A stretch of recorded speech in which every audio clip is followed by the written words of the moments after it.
Então vamos lá, né, irmãos? Nós estávamos falando aí a respeito do livro do Gênesis, né, o livro dos começos, né? Vamos lá para o slide onde a gente estava, onde nós estávamos, né? Nós falamos aí Gênesis, né? Para entendermos o presente, nós temos de voltar lá no início, né? Inclusive essa frase, para entendermos o presente, temos de voltar ao início, era daquela novela da Record, né? Nem sei se, estou falando era, nem sei se está, nunca assisti ela, mas eu achei interessante essa frase, e a gente tem que dar crédito a quem é de direito. Eu vejo muitas pessoas compartilhando frases na internet como se fosse dela, né? Eu acho isso errado. Quando você vai compartilhar alguma coisa, você tem que dar crédito a quem realmente foi iluminado ali para receber aquela frase, quem criou aquela frase, né? Então, não queira pegar crédito para você de uma coisa que não foi você que criou, né? Gênesis, livro dos começos, que a gente já falou, a gente já tinha falado aí no início da nossa aula. Eu estou repassando novamente porque não estava gravando, agora está gravando, né? Então, não tinha alunos que não estavam no começo, agora voltou também. Então, a palavra Gênesis significa origem, fonte, criação ou vir à existência de. Vem da Septuaginta, que eu vou estar colocando no link da nossa aula lá no YouTube e também no nosso grupo do WhatsApp e Telegram. Tem sido chamado o viveiro das gerações da Bíblia, porque nele se encontram todos os começos de todas as grandes doutrinas referentes a Deus, ao homem, ao pecado e à salvação. Muitos erros doutrinários poderiam ser evitados se as pessoas simplesmente tivessem o trabalho de pegar a sua Bíblia, estudar, adquirir material de outros teólogos, né, de vários teólogos, porque eu tenho certeza que se você pegar 3 ou 4, você vai chegar ali numa conclusão de determinado assunto, porque a maioria deles, a visão é muito parecida, né? Então, vale a pena sim, e nós temos que investir, né, nesse material, né? Então, vamos lá. Algumas realidades da nossa existência aparecem pela primeira vez no livro: a maldade, pecado, rebelião, redenção, eleição, providência e aliança. É por isso que eu digo para vocês que, para nós entendermos o fim, nós temos que entender o começo, onde tudo começou, onde tudo deu início. Então, muitas pessoas querem entender o Apocalipse sem antes passar pelo Gênesis, né? A estrutura do livro possui 50 capítulos e 1.533 versículos. Lembrando para vocês que o nosso curso é um curso básico, então existem temas no livro do Gênesis que nós não entraremos mais a fundo para que você tenha esse primeiro contato. Quando nós terminarmos o curso básico, passaremos para o curso médio, então nós entraremos a fundo em outros determinados assuntos. Nesse primeiro momento, eu quero levar até vocês a estrutura da Bíblia, tá? O livro de Gênesis pode ser dividido facilmente em 4 partes iguais.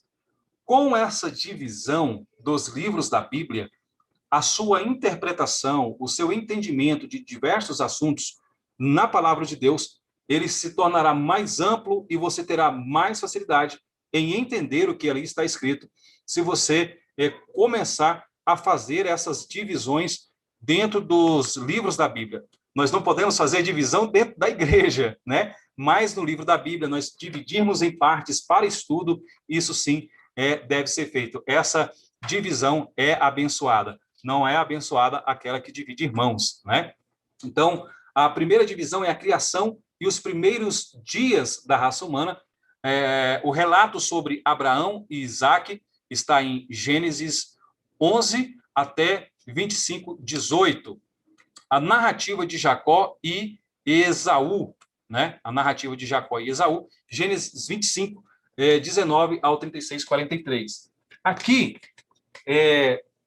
nós vamos estar fazendo a leitura. Eu estou repetindo para vocês porque tinha alunos que não estavam, né? E eu quero dar uma chance para você que entrou depois. Então, vamos lá. Gênesis 25, versículo 23. Irmã Dilza, tá no jeito aí para ler essa referência para nós? Se tiver, liga seu... Aqui, pastor. 25. 23. Eu espero que todos vocês estejam com Bíblia, porque eu vou pegar alguns de vocês aí de surpresa. Vou pedir para você fazer a leitura. 23, qual que é o versículo, pastor? O capítulo 25, versículo 23. Ah, tá, peraí. Respondeu-lhe o Senhor: 2 nações há no teu ventre, 2 povos nascidos de ti se dividirão. Um povo será mais forte que o outro, e o mais velho servirá ao mais moço. Então, nós temos aqui uma palavra liberada da parte de Deus, que o mais velho serviria o mais novo. Vamos ler agora, irmã Dilza, aproveite que a irmã está com a sua Bíblia aberta aí, leia também o versículo 34. Deus pôs Jacó e Esaú pão e cozinhado, de lentilhas. Ele comeu e bebeu. Levantou-se e saiu. Assim desprezou Esaú e o seu direito de primogenitura. Então, nós temos aí uma palavra dispensada da parte de Deus, uma palavra liberada da parte de Deus, que o mais velho serviria o mais novo. Agora, nós temos aqui o mais velho desprezando a sua primogenitura. Ele a troca por um prato de comida, né? Então, ele tem ali, naquele momento, a consciência. E não é uma questão de irmãos pequenos, de criança ali, aquela discussão, não. A Bíblia registra isso. Tá? A Bíblia está deixando registrado. Esaú desprezou a sua primogenitura. A Bíblia dá a entender que esse rapaz aqui, esse Esaú, já não era mais uma criança, e sim um homem, tá? E esse homem, ele despreza a sua primogenitura. Sempre quando a Bíblia falar de pessoas, procure saber mais ou menos a idade dessa pessoa, tá? Você não vai acertar, claro, a idade dela, a menos que a Bíblia diga isso em determinados momentos da palavra de Deus, né? Então, mas mesmo assim, você percebe que Esaú chega em casa cansado, né? Se não me engano, está assim. Então, disse Jacó, deixa eu ver aqui. E Jacó cozera um guisado e veio Esaú do campo e estava ele cansado, tá? 29, versículo 29. Então, de qualquer forma, já era uma pessoa consciente de si, já era uma pessoa que já trabalhava para a família, então ela sabia a decisão ali que ela estava tomando. Então, mais uma vez falando para vocês, nós temos uma palavra liberada da parte de Deus, que o mais velho serviria o mais novo, nós temos o mais velho desprezando aquilo que era seu por direito, por um prato de comida. Para ele não tinha muito significado, né? Vamos agora para um pouco mais à frente, no capítulo 27, tá? Deixa eu ver aqui, deixa eu escolher alguém aqui para ler. Pode ser a irmã Carla. Pode ligar o microfone aí e ler, irmã Carla. Agora, pois, toma as tuas armas, a tua aljava e o teu arco, e sai ao campo, e apanha para mim alguma caça, e faz-me um guisado saboroso como eu gosto, e trazei-mo para que eu coma, e para que minha alma te abençoe antes que morra, e receba escudo quando Isaque falava ao seu filho Esaú. E foi-se Esaú ao campo para apanhar caça que havia de trazer. No primeiro momento aí eu também lhe recebo, é Rebeca, né? A esposa. E Rebeca, e Rebeca escutou quando Isaac falava a seu filho Esaú, né? Então Rebeca, ela estava ali ouvindo aquela conversa entre Esaú, né, e o pai. Nesse momento aqui, eu vejo que faltou sinceridade da parte de Esaú com o seu pai, né? Ele não fala para o pai dele que ele havia desprezado a primogenitura, né? Ele não fala para o pai dele, não, pai, eu já negociei isso aí com Jacó, eu quero até pedir perdão para o senhor, porque eu desprezei a minha primogenitura, eu cheguei em casa cansado, com fome, nem pensei direito. Cheguei lá e entreguei para Jacó. Agora, se eu quiser chamar ele aqui para a gente conversar, tudo bem. Mas aconteceu isso. Então, a gente percebe que ele não fala nada, pega e vai para o campo como se nada tivesse acontecendo, mas a mãe dele escutou aquilo ali. Agora eu quero perguntar novamente para vocês, eu tinha perguntado na primeira parte da aula, mas como eu já falei para vocês, peço perdão, a nossa aula não estava sendo gravada, tá? Por isso que eu estou aqui repetindo alguns assuntos, e alguns alunos também que não estavam na aula estão agora, então eu acredito que merecem também uma chance de ter acesso a esse conteúdo aqui da nossa aula. Vocês sabiam que o termo, a palavra, melhor dizendo, a palavra enganador foi dita pelo próprio Jacó? Alguém aqui sabia disso? Pode ativar meu microfone aí se você sabia, né? Ou se não sabia também, né? Pode ativar seu microfone e participar da aula, tá? Fiquem à vontade para estar participando aí da nossa aula. Vocês, mais uma vez pergunto, vocês sabiam que o termo enganador foi dito pelo próprio Jacó, sim ou não? O senhor falou lá no Morada Nova, quando o senhor estava fazendo um estudo com a gente lá dos primeiros capítulos, que era para a gente fazer da Bíblia inteira, mas não deu tempo. 2 igrejas eu comecei esse projeto, não consegui, né? Mas eu vou fazer o seguinte, eu tenho um outro canal no YouTube, que não é esse do curso, e nesse outro canal lá eu vou estar fazendo esse estudo completo, que eu quero ver. E assim fica bom para a gente participar, porque na igreja é complicado. O senhor entra e começa, já Deus leva o senhor para outro lugar. Pois é. Mas então vamos lá. A Bíblia de vocês, acredito que está aberta. Agora o irmão Alexandre lê para a gente o capítulo 27, versículo 11 ao 13. Paz do Senhor, pastor. Paz do Senhor, irmão Alexandre. Do 11 ao 13, né? Isso. Então disse a Jacó a Rebeca, sua mãe, eis que Esaú, meu irmão, varão cabeludo, e o varão liso. Porventura, me apalpará o meu pai, e serei os seus olhos enganador? Tá vendo aí? Assim, aqui, ó, aqui nessa referência, no 12, ele vai dizer, porventura, me apalpará o meu pai, e eu serei aos seus olhos, aos olhos de quem? De Isaac, enganador. Ele não estava dizendo que ele era enganador. Ele está dizendo que aos olhos do pai dele, ele seria como enganador. E olha a resposta da mãe dele. Continue, irmão Alexandre. 13. Então disse-lhe a sua mãe, meu filho, sobre mim seja a tua maldição. Somente obedeça a minha voz, e vai e traze-me. Certo. E foi... Pode ler o 14. É só ter o 13 ou o 14? Lê o 14 agora. E foi, tomou, trouxe a sua mãe. A sua mãe fez um guisado saboroso, como seu pai gostava. Pode ler o 15.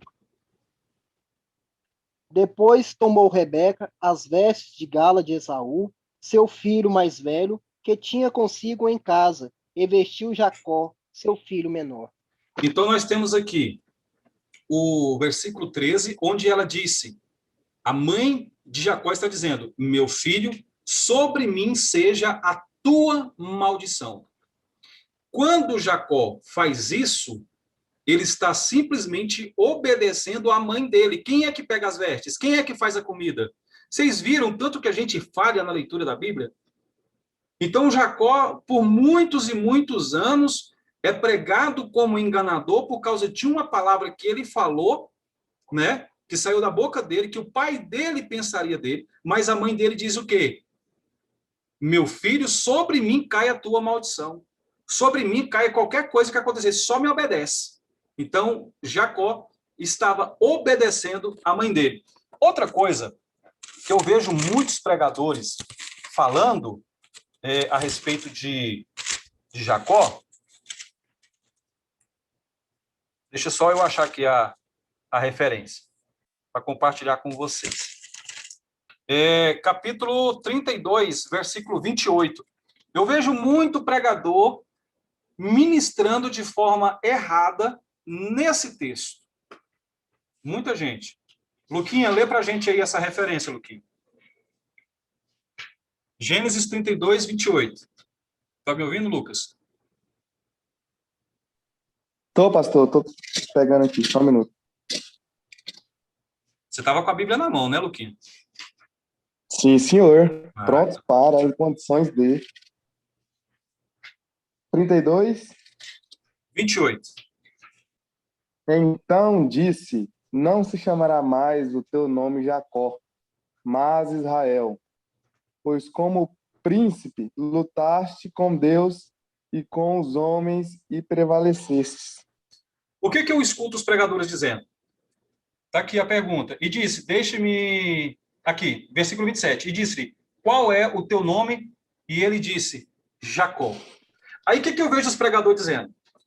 E estava Jacó no val de Jaboque, quando, né, quando lhe é perguntado qual é o seu nome. E ele disse, Jacó. E Deus disse para ele, disseste bem, Jacó é enganador, mas a partir de hoje não será mais enganador, seu nome não será mais Jacó, será Israel. Aí você vai ler no texto, você não acha essa palavra, né? É aquela história, irmãos. A maioria do que nós pregamos não é porque estudamos, é porque ouvimos outro pregador dizer. E nós temos que mudar isso. Nós temos que ter o nosso próprio estudo. Nós temos que recorrer à palavra. Olha só a diferença do que está escrito na Bíblia. Então disse, não se chamará mais o teu nome Jacó, mas Israel, pois como um príncipe. Olha a diferença de enganador. Pois como um príncipe lutaste com Deus e com os homens e prevaleceste. Vamos aqui, deixa eu ver aqui uma referência para vocês. Alguém acha para mim uma referência no livro de Salmos? Vamos ver se vocês conseguem aí. Deus de Abraão, Isaac e Jacó.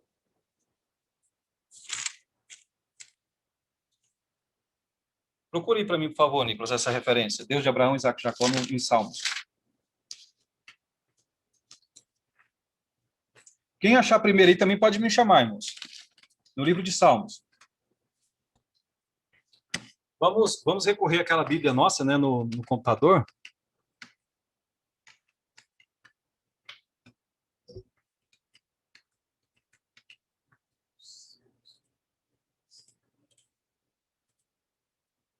Certo. Irmãos, vocês estão vendo aqui a referência? Alguém lê para a gente, para ficar mais fácil? Mateus 23, 32. Porque aí todo mundo consegue ver, ouvir, né? Mateus 22, 32. Quem achar primeiro aí pode ligar o microfone e ler. Mateus. Eu vou ler, pastor. 22, 32. Leia. Eu sou o Deus de Abraão, o Deus de Isaac e o Deus de Jacó. Ele não é Deus de mortos, e sim de vivos. Certo. Agora vocês querem que eu leia segundo a interpretação de alguns pregadores? Pode ligar o microfone e me responder. Quem mais quer que eu fale? Sim. Então tá bom, vamos lá. Eu vou ler essa referência então para vocês verem. Segundo alguns pregadores que não estudou a Bíblia, vai dizer: eu sou o Deus de Abraão, o Deus de Isaac e o Deus do enganador. Ora, Deus não é Deus dos mortos, mas dos vivos. O que vocês acham? O que vocês acharam? Eu sou o Deus de Abraão, de Isaac e do enganador. Totalmente errado, né, pastor? Sim, ué. Essa maneira aí. Pois é, o que acontece? O que nós precisamos entender? Jacó continuou sendo chamado de Jacó por Deus. Vocês sabiam disso? O que está na referência? Lê de novo, irmã Dilza, tu que já está com a referência aberta. Eu sou o Deus de Abraão, o Deus de Isaac e o Deus de Jacó. Ele não é Deus de mortos, e sim de vivos. Então, nós temos aí uma referência no Novo Testamento, onde Deus está dizendo: eu sou o Deus de Abraão, o Deus de Isaac e o Deus de Jacó. Eu sou o Deus dos patriarcas. Eu sou o Deus deles. Abraão, pessoa. Isaac, pessoa. Jacó, pessoa. Eu sou o Deus de Abraão, Isaac e Jacó.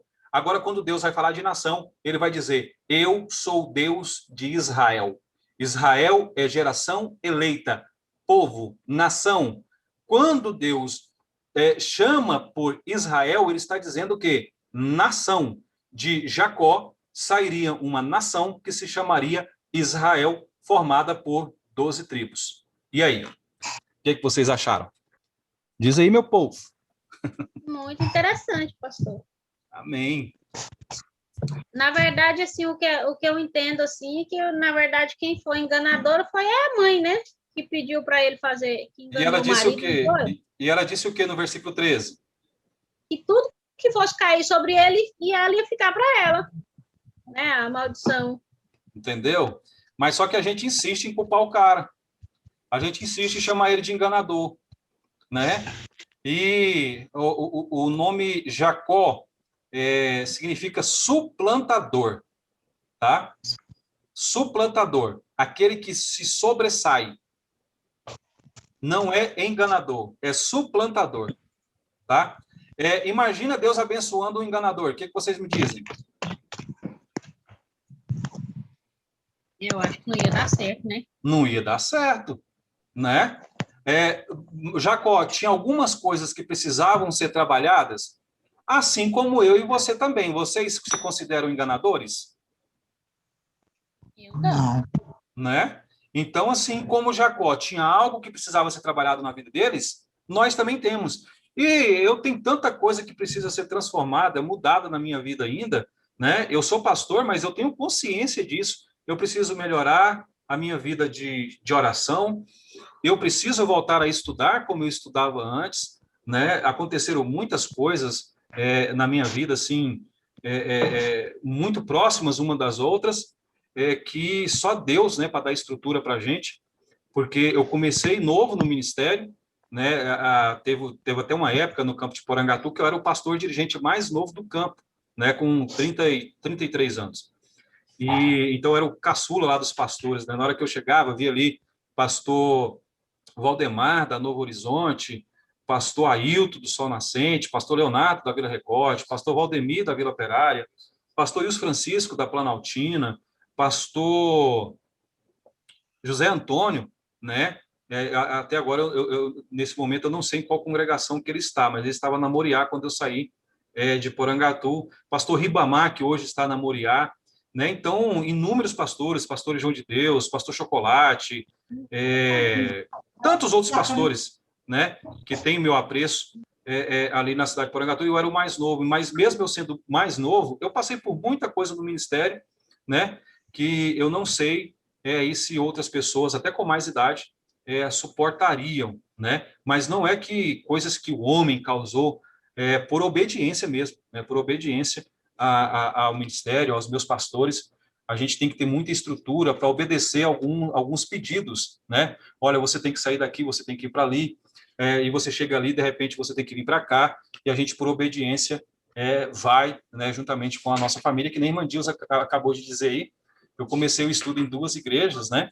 E acabou não conseguindo terminar porque precisava de que eu fosse para outro lugar. Por exemplo, eu estava na sede, o pastor, na época, Marcos Henrique, me mandou para o setor Marlene Vaz, por uma necessidade que havia lá.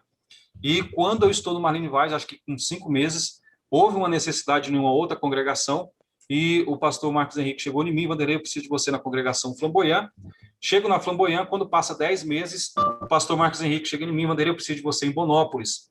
Estou em Bonópolis, passa 5 meses, 6 meses, o pastor Claudio Novo: Vanderlei, eu preciso de você de volta em Porangatu para um projeto, e eu volto para a congregação Marlene Vaz e para o outro projeto. Saio do Marlene Vaz, vou para o Morada Nova, e aí depois eu venho aqui para Goiânia, né? Então, o ministério, ele exige um pouquinho aí da gente. Então, vamos lá.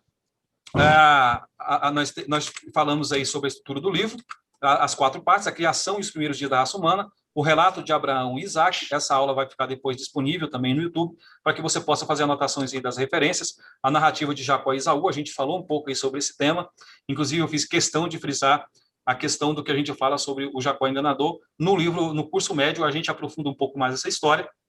A história de José e seus irmãos, ela é bastante conhecida, né? História de filmes, muitas vezes até algumas pessoas dizem assim: quando o pregador está sem assunto, está sem tema, ele vai lá e fala sobre José. Quando ele é pego no susto ali, né? Ele vai lá e fala sobre José, porque é uma história fácil de pregar, e ela por si só já é um esboço, né?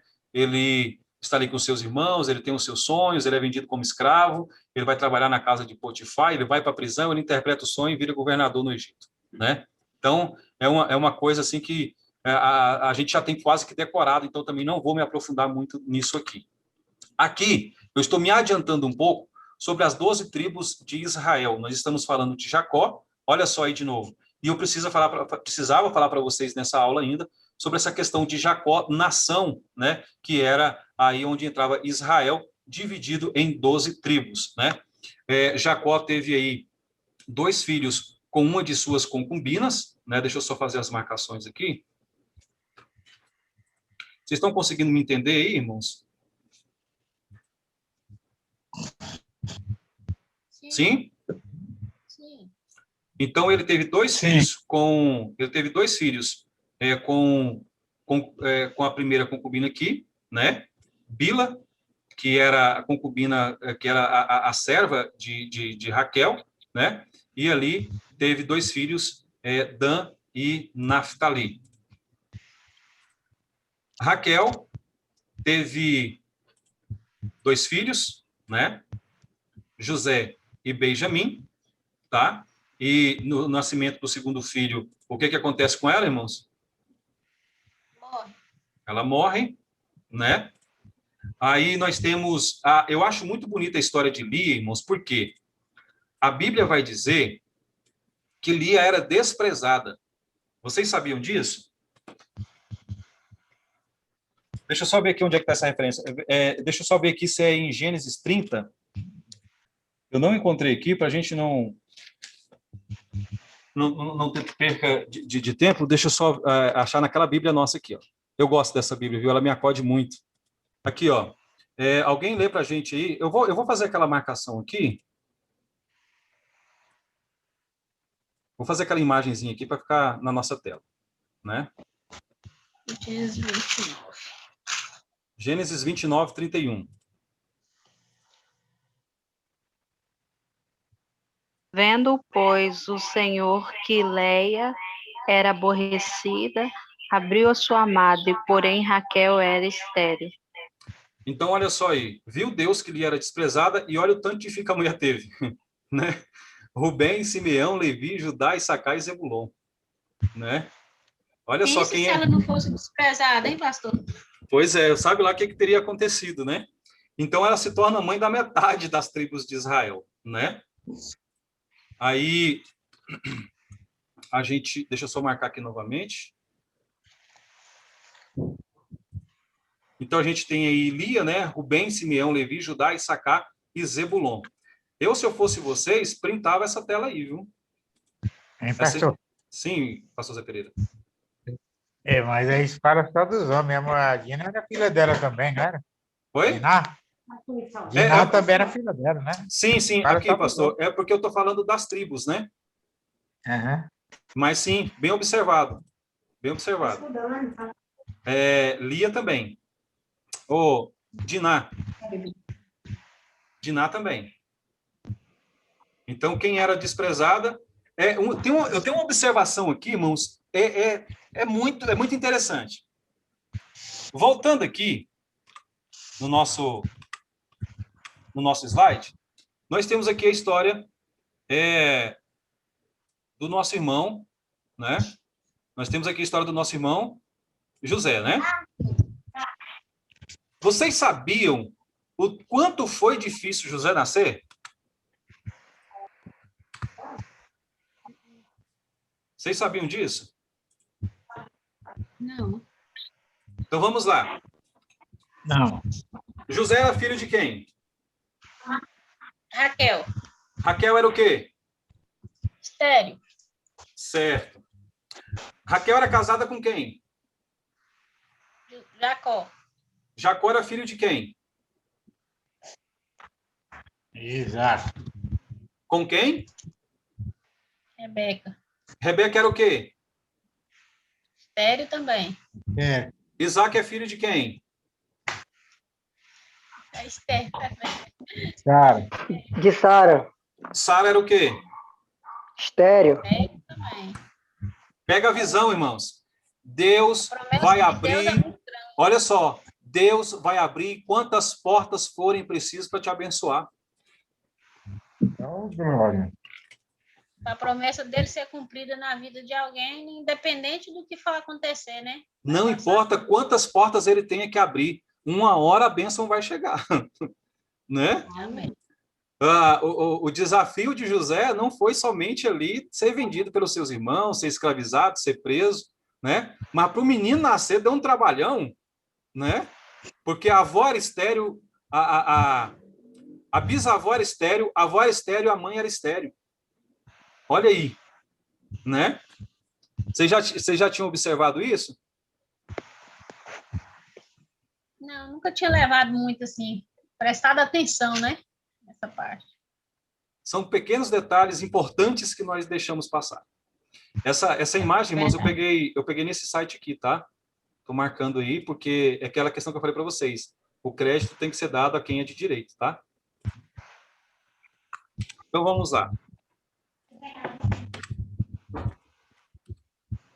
O povo de Israel organizado em 12 tribos, sendo Rubem, Simeão, Judá, Dan, Naftali, Gade, Asser, Issacar, Zebulon, Manassés, Efraim e Benjamim, né?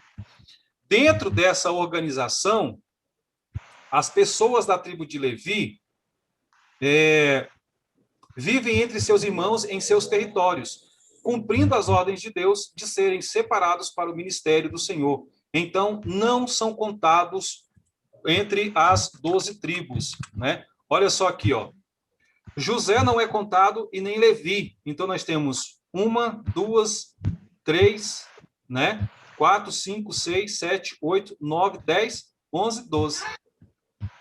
Olha só que interessante, né? Continuou sendo 12. Levi ficou por conta, né, do ministério. José não entra, né, na terra prometida na hora de divisão, mas a família de Efraim e Manassés estão ali